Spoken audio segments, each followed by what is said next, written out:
ओम शांति। ओम शांति। ओम शांति।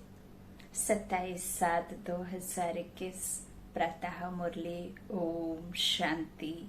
बाप दादा मधुबन। आज प्यारे प्यारे मीठे मीठे शिव बाबा ने प्यारे प्यारे मीठे मीठे बच्चों से कहा, मीठे बच्चे, योग बल से ही आत्मा की कट निकलेगी, इसलिए योग में कभी भी गफलत नहीं करो, आलस नहीं करो, धोखा मत दो खुद को। हाँ? प्रश्न है, बाप ने बच्चों को बेहद का वर्षा लेने की कौन सी युक्ति बताई जिसमें माया चारों तरफ विघ्न डालती है? उत्तर में बाबा ने कहा, बाबा ने युक्ति बताई, बच्चे तुम ब्रह्म कुमार कुमारियां एक बाप के बच्चे आपस में भाई बहन हो, तुम कभी क्रिमिनल असॉल्ट नहीं कर सकते। भाई बहन बेकार में नहीं जा सकते। सबसे ज्यादा इस संसार में पवित्र रिश्ता माना गया है तो किसका रिश्ता है? भाई बहन का है।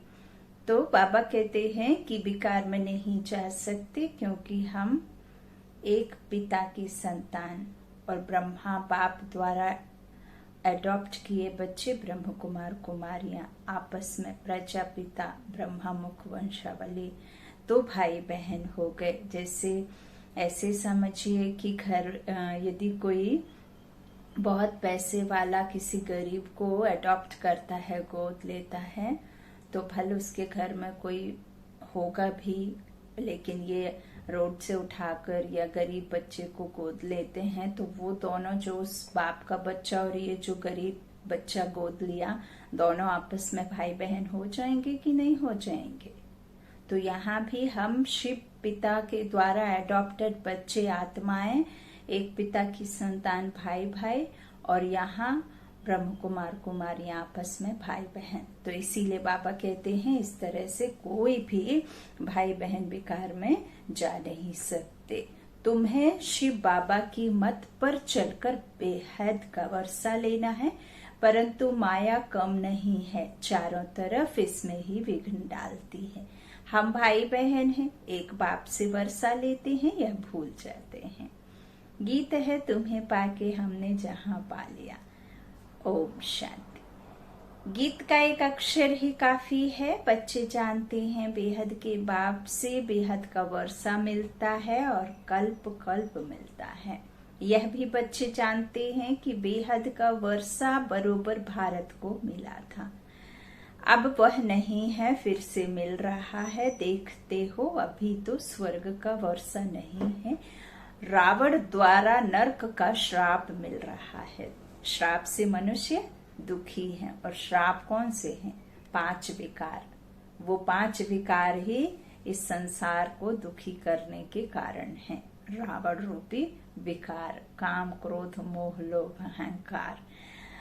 वर अर्थात बाबा कहते हैं कि श्राप मिल रहा है, श्राप से मनुष्य दुखी होते हैं, वर अर्थात वर्षे से सुखी होते हैं। वरदाता वरदान देते हैं ना, तो कौन सा वरदान देते हैं? वरदाता सुखी होने का वर देते हैं, उससे सुखी होते हैं। अब ब्राह्मण बच्चे जानते हैं, वह है बेहद का निराकार बाप, और प्रजापिता ब्रह्मा है बेहद का, ब्रह्मा है बेहद का साकार बाप। बाबा कहते बेहद के साकार बाप प्रजापिता ब्रह्मा बिगर कोई होता नहीं। भल गांधी को बापूजी कहते थे, परंतु कायदे सिर सारे मनुष्य सृष्टि का तो वह बापूजी हो न सके। ऐसा तो नहीं आपने भारतवासियों ने उसे मान लिया बापू, तो पूरी दुनिया ही उसे बापू कहेगी, ऐसा तो नहीं है ना। तो बाबा कहते हैं उन्होंने देश पर कुर्बानी की, या जो भी उन्होंने चलाया, बहुत सारे नियम लागू किए, बहुत सारी कुर्बानियां दी, बहुत सारे जो है कहना चाहिए कि मेहनत की, मन से तन से बुद्धि से, लेकिन वो ऐसा तो कुछ नहीं कर पाए ना कि जिससे सर्व आत्माओं की सदगति हो, जिससे सुख मिले, है ना। तो बाबा कहते हैं कि इस तरह से जो है गांधी जी को बापूजी कहते थे, परंतु कायदे से उन्हें पूरी सृष्टि, मनुष्य सृष्टि तो नहीं कहेगी ना बापूजी, तो सबका बापू तो हो ना सके। सारी निराकारी वर्ल्ड बापूजी, वर्ल्ड का बापूजी है शिव। शिव परम पिता परमात्मा सर्वात्माओं का बाप है। अभी तुम जानते हो हम शिव बाबा के बने हैं। शिव बाबा ने आकर हमको अपना बनाया है वर्षा देने के लिए। मधुबन आते हैं किसके लिए? शिव बाबा से मिलने के लिए, परंतु वह निराकार है, तो सिर्फ शिव बाबा कहने से समझेंगे नहीं, इसलिए कहा जाता है बाप दादा। शिव बाबा और ब्रह्मा दादा। दादे का नाम अलग है, बाप का नाम अलग है। वह निराकार सबका बाप भी है। बाबा कहते हैं सबका दादा भी है। सब बच्चों को बाप दादा से वर्षा मिलता है, जरूर है ना। हमारे दादाई का वर्षा हमें किससे मिलता है? बाप के द्वारा ही मिलता है ना। और तो इधर भी वही है। बाबा कहते हैं इस तरह बेहद के बाप से सबको वर्षा मिलना है। वह बाप ही सबका सुख जो दुख हरता सुख करता है। सतयुग में कोई भी मनुष्य दुखी हो ना सके, नाम है स्वर्ग। बाबा कहते हैं जहाँ 100 सुख, कोई भी रिंचक मात्र भी दुख ना हो। सतो प्रधान अवस्था, सतो प्रधान दुनिया, सतो प्रधान प्रकृति, सतो प्रधान 5 तत्व, सतो प्रधान सब कुछ, सब सतो प्रधान। तो वहाँ सुख ही सुख। कोई भी वस्तु भी, वहाँ निर्जीव वस्तु भी जिनमें जान नहीं, लाइफ नहीं, वो भी कभी दुख नहीं देते। पानी इतना मीठा कि आपको शक्कर की जरूरत नहीं। और क्षीर सागर कहते हैं ना, और लून पानी कहते हैं, है ना। तो क्षीर सागर, दूध की नदियां बहने वाला जो सागर कहते हैं ना, सच में वहां पे फ्रूट ही इतने स्वीट कि कभी आपको किसी शक्कर आदि की जरूरत नहीं पड़ती। दवा के स्वरूप जो प्रकृति का वातावरण है ऐसा कि जितना आपको चाहिए इस शरीर रूपी प्रकृति को, उतने ही 5 तत्व आपको देंगे। समय अनुसार गर्मी, सर्दी, बरसात, ना एक दिन कमती ना एक दिन ज्यादा, जितनी जरूरत उतना ही सब कुछ, है ना। तो ऐसे सतो प्रधान, तो 100 सुख। तो बाबा कहते हैं स्वर्ग। जहां स्वर्ग किसे कहेंगे? जहां कोई भी मनुष्य आत्मा दुखी ना हो, कोई बीमारी से तड़प कर ना मरे, कोई एक्सीडेंट से ना मरे, किसी की अकाले मृत्यु ना हो, कोई विधवा ना हो, कोई बच्चे की मौत ना हो, कोई किसी तरह की परेशानी से कोई का मर्डर ना हो, किसी की घटनाओं में ग्रस्त होकर के ना हो, और कोई भूखा नंगा ना सोए, कोई भूख से तड़प के मरता है, तो इसे ही तो दुख कहते हैं ना। दुख किसे कहते हैं? यदि यह सब जब नहीं रहेगा तो सुख कहेंगे कि नहीं कहेंगे? तो यही सब वहां होता ही नहीं है, तो सुख की दुनिया स्वर्ग हो जाता है। तो यही सब बातें बाबा समझने की बातें हैं और बाबा समझाते हैं। बाबा कहते हैं इस तरह से वहां कोई दुखी हो ना सके। नाम ही है स्वर्ग, वह है हेवन।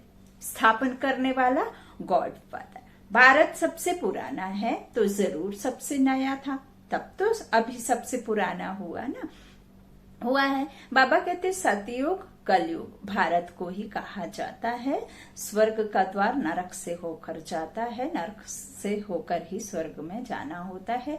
बाबा कहते हैं भारत को ही सतयुग कलयुग कहा है। भारत बरोबर भारत स्वर्ग था, सोने की चिड़िया था, अब नहीं है। यह लक्ष्मी नारायण राज्य करते थे, इसीलिए यहाँ भगवान की भूमि जो कहना चाहिए कि अतिथि देवो भव कहते हैं ना, तो अतिथि बनकर आए और वापस फिर चले गए, वापस आएंगे, है ना। तो मेहमान बनकर आते हैं। हम आत्माएं यहाँ शरीर निर्वाह। देखिए हम जो हैं, अब दुनिया देखो कैसे हमें प्रकृति कैसे हिसाब किताब ले रही है, कह रही है, वो हमें एक संदेश देती है कि आप सब अपने आप को भगवान ना समझें, आप इस धरती पर मेहमान हैं, खुद को खुदा ना समझें, है ना। तो खुदा हम आते जाते रहते हैं, हम सिर्फ मेहमान हैं, तो मेहमान जैसे ही रहें, खुदा ना बने। बाबा कहते हैं इस तरह से लक्ष्मी नारायण राज्य करते थे, यह बुद्धि में है। अभी तुम लक्ष्मी नारायण के मंदिर में जाएंगे तो छठ बुद्धि में आएगा कि इन्हों को यह वर्षा कैसे मिला। बाबा कहते पूज्य कैसे बने, कब राज्य किया, किस द्वारा पाया, किस द्वारा राज्य पाया, यह सारा बुद्धि में आएगा। आगे लक्ष्मी नारायण के मंदिर में जाते थे, माला फेरते थे, ऑक्यूपेशन का कुछ भी पता नहीं था।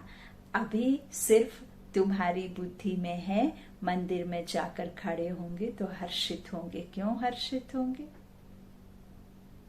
क्योंकि उस समय हमें बुद्धि में संकल्प यह चल रहे होंगे कि इन्होंने यह प्रारब्ध कैसे पाई, किसने यह प्रारब्ध प्राप्ति दिलाई। पहले हम माला फेरते थे, कुछ भी ऑक्यूपेशन नहीं जानते थे। बाबा कहते हैं अब तुम हर्षित होकर खड़े होंगे, है ना। तो इन्होंने यह प्रारब्ध इस तरह से प्राप्त की, संगम युग पर ही पाई, क्योंकि संगम पर ही पुरानी दुनिया बदलने वाली है। संगम पर ही बाप ने आकर राजयोग सिखाया था। यह भी बरोबर बाबा कहते हैं, यह भी जानते हो बहुत जन्मों के अंत के जन्म में बरोबर यह ब्रह्मा था। ब्रह्मा सो विष्णु, विष्णु सो ब्रह्मा। ब्रह्मा बनने में 84 जन्म और विष्णु बनने में बहुत कम समय, 1 जन्म, है ना। तो चढ़ती कला बाबा कहते संगम पर, है ना, आते हैं फिर विष्णु बनने के लिए पढ़ाई करते। बाबा कहते इस तरह से जो है अंत के जन्म में बरोबर यह ब्रह्मा था, ब्रह्मा द्वारा विष्णुपुरी की स्थापना होती है। यह लक्ष्मी नारायण ही अगले जन्म में बरोबर ब्रह्मा सरस्वती थे। ब्रह्मा के साथ ब्राह्मण ब्राह्मणियां भी होंगे। सतयुग में लक्ष्मी नारायण की राजधानी थी ना, जरूर प्रजापिता भी होगा। तुम जानते हो हम पुरुषार्थ कर रहे हैं, जिन्होंने कल्प पहले पुरुषार्थ किया है वह हम साक्षी हो देखते हैं। एक होता है राजाई घराना, दूसरा होता है प्रजा घराना। उसमें भी कोई बहुत साहूकार होते हैं, कोई कम। राजाओं में भी कोई बहुत साहूकार, कोई कम साहूकार होते हैं। तुम लक्ष्मी नारायण के मंदिर में किसको भी समझा सकते हो कि इन्होंने यह राज्य कैसे पाया। अब फिर से वही अपना राज्य भाग्य ले रहे हैं, राजधानी स्थापन हो रही है। कितना सहज है। अम्बा कौन है यह भी नहीं जानते। तुम कहेंगे यह तो जगत अम्बा है। कल्प पहले भी जगत अम्बा जगत पिता थे और वह यहाँ ही होनी है, यहाँ ही उनकी आवश्यकता होती है, विष्णुपुरी में नहीं होती है। तो बाबा कहते हैं उन्हों के बच्चे हम थे, संगम पर बाबा राजयोग सिखा रहे हैं। जगत अम्बा के बच्चे भी ढेर हैं, परंतु इतने सभी को तो बिठा नहीं सकते। अभी तुमको ज्ञान का तीसरा नेत्र मिला है। बाप ज्ञान का सागर है तो जरूर बच्चों को ज्ञान ही देंगे। उनको ना मनुष्य ना देवता कहा जाता है ना। बाबा कहते उनको परमात्मा ही कहा जाता है। देवात्मा, धर्मात्मा, पाप आत्मा, पुण्य आत्मा, आसुरी गुण वाले आसुरी कहलाते, असुर कहलाते हैं। संत आत्मा, महात्मा, तो सब ऐसे होते हैं। लेकिन देवात्मा भी होती। परम पिता परमात्मा, परमात्मा एक ही है, परे ते परे। तो वो पार ब्रह्म परमेश्वर, पारलौकिक, वो एक ही है। क्योंकि ऐसे नहीं कहेंगे कि देव परम आत्मा, संत परम आत्मा, ऐसे नहीं कहते ना। तो परमात्मा एक को ही कहा जाता है, उन्हें कोई देवता या मनुष्य नहीं कहते। तुम कोई के भी मंदिर में जाओ तो उनकी बायोग्राफी बता सकते हो।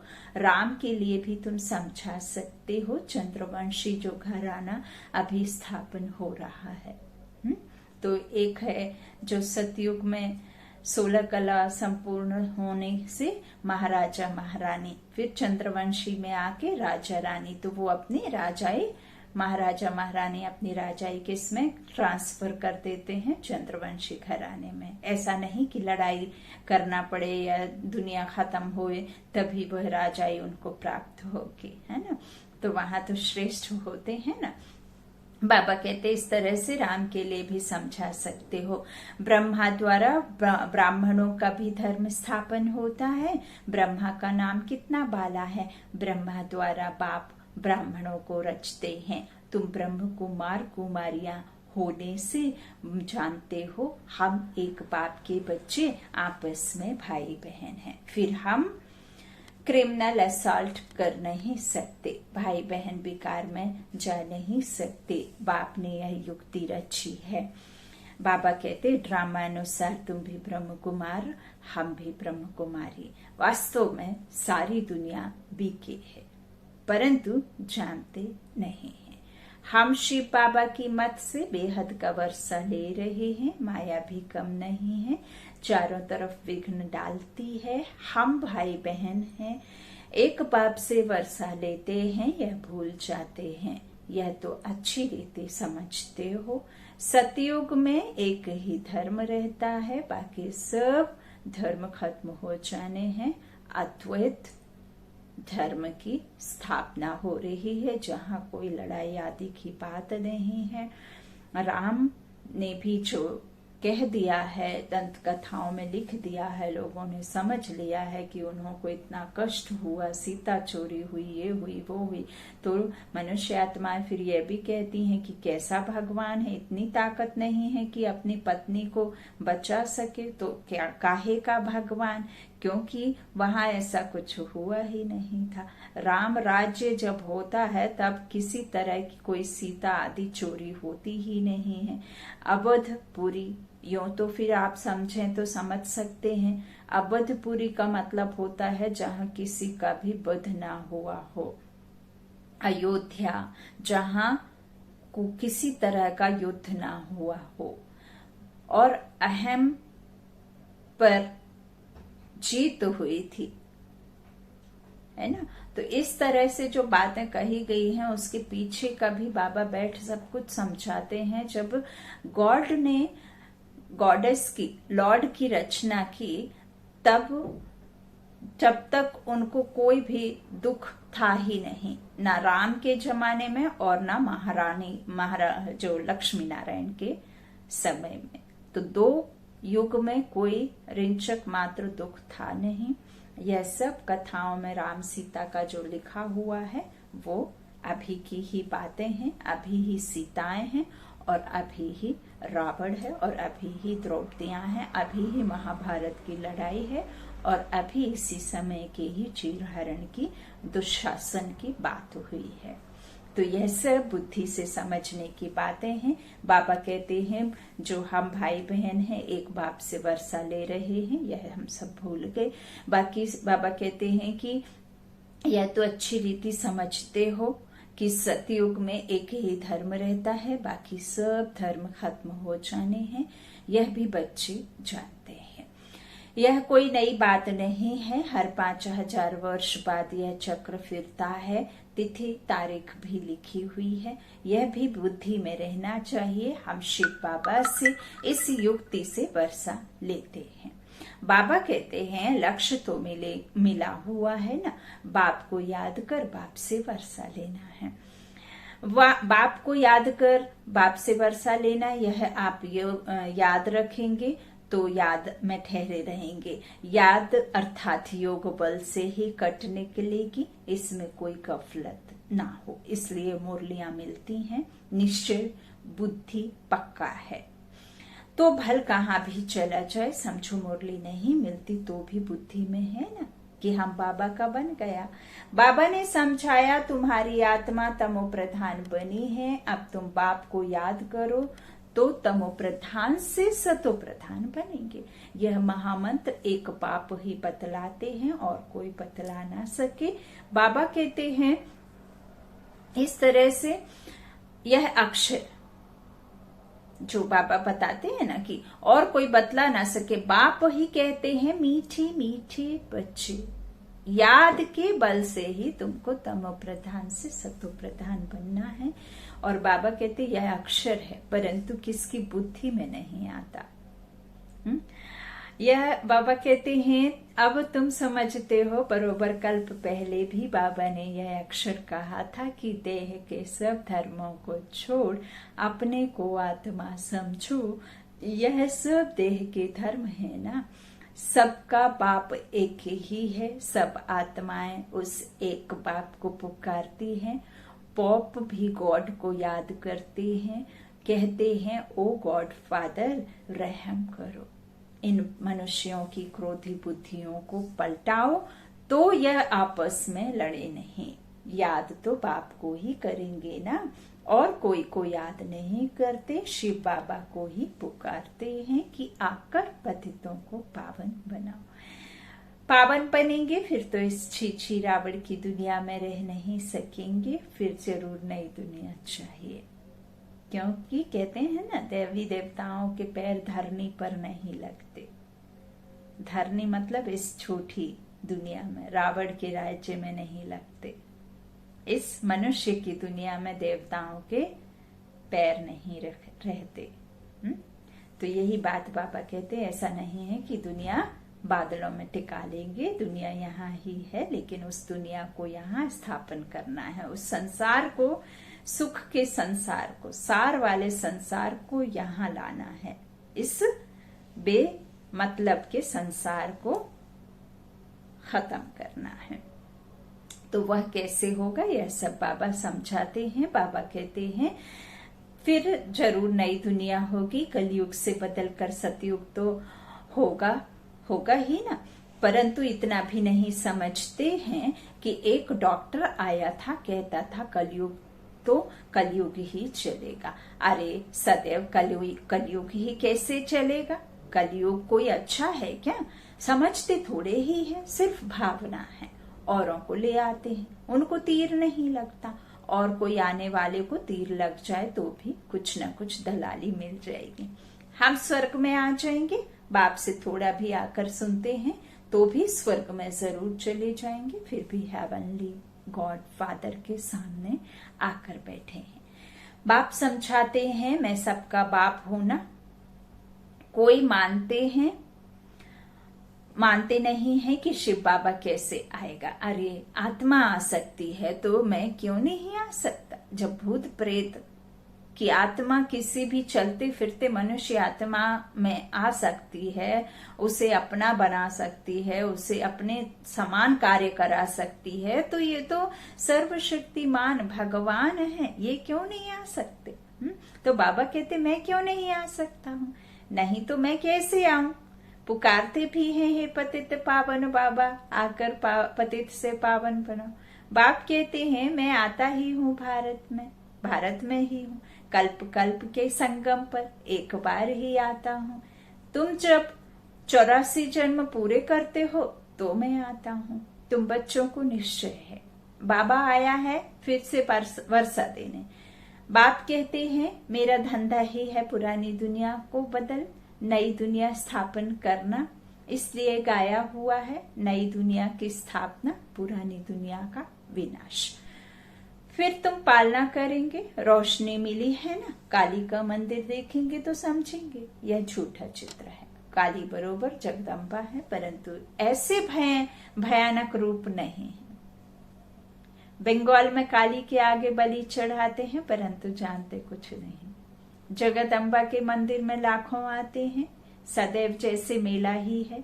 छोटी सी मूर्ति रखी है ना, नाम रख दिया जगत अम्बा। अब जगत अम्बा तो एक होनी चाहिए। सिंध में काली का मंदिर कैसा बनाया था? एक बार किले में बम फटा तो एक फकीर ने कहा कि काली माता गुस्से हुई है, बस उसने जाकर वहां काली का मंदिर बना दिया। अब काली है कौन? कुछ भी नहीं जानते। तुमको अब नॉलेज मिली है, ऐसी कोई चीज नहीं जिसको तुम ना जानो। समझते हो बाबा से वर्षा ले रहे हैं तो पूरा पुरुषार्थ करना चाहिए। पहले नंबर का दुख तब शुरू होता है जब कुमार कुमारी शादी करते हैं। तुम्हें तो शादी करने का भी का कभी ख्याल भी नहीं आना चाहिए। अब बाप कहते हैं यह रावण राज्य खत्म होना है, यह है भिखारी गृहस्थ व्यवहार। देवी देवताओं के लिए गाते रहते हैं, यह किसको पता नहीं है कि इन देवताओं को निर्विकारी बनाने वाला कौन है। सतयुग है संपूर्ण निर्विकारी दुनिया। शास्त्रों में फिर दिखा दिया है कि वहां भी बेकार थे, दिखा दिया है ना, परंतु वह तो है ही वॉइसलेस वर्ल्ड। विकारी दुनिया और निर्विकारी दुनिया में कितना फर्क है, यह बातें और किसकी बुद्धि में नहीं है। तुम जानते हो इन लक्ष्मी नारायण का जब राज्य था तो कितने थोड़े मनुष्य थे, बहुत छोटा झाड़ था, मनुष्य रूपी झाड़, सृष्टि का झाड़ बहुत छोटा था। बाबा कहते हैं एक ही धर्म था, फिर वृद्धि को पाया, चक्र भी पूरा लगाना पड़े तब कहेंगे पूरी पृथ्वी का चक्र लगाया। समुद्र का तो चक्र लगा ना सके, सतयुग में थोड़े हैं तो कितनी थोड़ी जमीन लेते हैं। अब मनुष्य सृष्टि की हद पूरी होनी है, ऊपर में थोड़ी आत्माएं जो हैं वह भी आती रहती हैं, है ना। बाबा कहते हैं ना पूरा खाली होकर के फिर वापस पावन बनकर आत्मा जाती हैं, ऐसे कोई जा ना सके। तो वहां भी जो थोड़ी हैं वह भी आती रहती हैं, मनुष्य बढ़ते ही रहते हैं, अभी जास्ती बढ़ना है। जब यहाँ वहां से भी आत्माएं आना पूरी हो जाएंगी, तुम कर्मातीत अवस्था को पाएंगे, फिर आत्माओं को शरीर छोड़कर जाना है। उनका आना तुम्हारा जाना होगा, थोड़े थोड़े आते रहते हैं, समझ की बात है ना। हम पहले पहले जाकर वहां रहेंगे, ऐसा नहीं है कि डायरेक्ट आप सतो प्रधान दुनिया में स्वर्ग में आ जाएंगे, वाया शांति धाम होकर आना है। थोड़े समय वहां बाबा कहते रहेंगे, हमारे होते कोई रहना नहीं चाहिए। तो यह विस्तार की बातें हैं। बच्चों को फिर भी बाप कहते हैं अच्छा अपने प्यारे बाबुल को याद करो। बाबुल जब ससुराल भेजता है, पीहर घर से हम जब ससुर घर जाते हैं तो श्रृंगार करके जाते हैं, ऐसे ही भेज देते हैं। श्रृंगार 16 श्रृंगार करते हैं ना, तो यहाँ भी बाबुल हमारा 16 श्रृंगार कर रहे हैं, 2 कुल की निभाने के लिए। तो ये आत्मा रूपी 16 श्रृंगार, आत्मा को श्रृंगारित कर फिर पीहर घर से विदा होना, है ना। तो बाबा बाबुल है। बाबा कहते हैं इस तरह से तुमको फायदा है बाप को याद करने में। यही हिस्ट्री ज्योग्राफी तो मनुष्य पढ़ते हैं, बहुत दूर दूर जाते हैं, मून में भी जाते हैं। यह है साइंस का घमंड। अति में जाते हैं, मून में कुछ खड़ा थोड़े ही है, तुम तो सूर्य चांद से भी पार हो जाते हो सेकंड्स में। यह नॉलेज तुम्हारी बुद्धि में अभी है, समझते हो। ड्रामा प्लान अनुसार बाबा यह सब बतलाते हैं। बाप ही कहते हैं मैं तुमको पतित से पावन बनाता हूँ। यह मेरा पार्ट है, भक्ति मार्ग में भी यह हमारा पार्ट है। तो ड्रामा है ना, है तो ड्रामा ना। जैसे तुम पार्टधारी हो, मैं भी पार्टधारी हूँ। मेरा काम है तुमको पतित से पावन बनाना। जो कुछ करते हैं तो उसकी महिमा होती है ना। यूं ही किसी की महिमा, किसी के गुणगान नहीं करते ना। तो बाबा कहते हैं जो कुछ करते हैं उनकी महिमा होती है। इन लक्ष्मी नारायण की कितनी महिमा है, परंतु उन्हों को ऐसा लायक किसने बनाया? यह सुखधाम के मालिक थे। तो अभी तो अनेक प्रकार के कितने दुख है। आज कोई मरा, झगड़ा हुआ, बल्कि इसके पास लाख करोड़ पदम है, परंतु अगर कोई बीमारी आदि आ जाती है तो क्या करेंगे, है ना। बाबा कहते हैं विरला के पास कितने पैसे हैं, एक जन्म में पैसा देखने में आता है, परंतु ऐसा कोई नहीं है जिसको कोई दुख नहीं। महलों में भी दुख है, नहीं तो फिर गरीबों की झोपड़ी में भी हंसी गूंजती है ना। तो बाबा कहते हैं किसी न किसी प्रकार का दुख सभी को होता है। अभी तो यह पैसे आदि सब मिट्टी में मिल जाने हैं। अच्छा, बाप दादा का याद प्यार। मीठे मीठे सिक्की लाधे बच्चों प्रति माता पिता बाप दादा का याद प्यार और गुड मॉर्निंग। रूहानी बाप की रूहानी बच्चों को नमस्ते। हम रूहानी बच्चों की रूहानी माता पिता बाप दादा को याद प्यार और गुड मॉर्निंग। शुक्रिया बाबा, मीठे बाबा, प्यारे बाबा, सबका साथी सबका सहारा। धारणा के लिए मुख्य सार पहला, बाबा ने कहा कर्मातीत अवस्था को प्राप्त कर वापस घर जाना है, परंतु जाएंगे तब जब आत्माओं का आना बंद होगा। इस विस्तार को बुद्धि में रख एक बाबुल को प्यार से याद करना है। दूसरा, बाबा ने कहा ज्ञान की रोशनी मिली है, इसलिए निश्चय बुद्धि बन बाप से पूरा वर्षा लेना है। कहाँ भी रहते याद के बल से आत्मा को तमो प्रधान से सतो प्रधान बनाने का पुरुषार्थ करना है। आज को वरदान बाबा ने दिया, अपनी संपूर्णता के आधार पर समय को समीप लाने वाले मास्टर रचयिता भव। वो रचता बाप और हम मास्टर रचयिता। समय आपकी रचना है, आप मास्टर रचयिता हो। रचयिता रचना के आधार पर नहीं होते, रचयिता रचना को अधीन करते हैं। इसलिए यह कभी नहीं सोचो कि समय आपे ही संपूर्ण बना देगा। आपको संपूर्ण बन समय को समीप लाना है। वैसे कोई भी विघ्न आता है तो समय प्रमाण जाएगा जरूर, लेकिन समय से पहले परिवर्तन शक्ति द्वारा उसे परिवर्तन कर दो तो उसकी प्राप्ति आपको हो जाएगी। समय के आधार पर परिवर्तन किया तो उसकी प्राप्ति आपको नहीं होगी। आज का स्लोगन बाबा ने दिया, कर्म और योग। कर्म और योग का बैलेंस रखने वाले ही सच्चे कर्म योगी हैं। कर्म और योग का बैलेंस रखने वाले ही सच्चे कर्म योगी हैं। ओम शांति, ओम शांति, ओम शांति।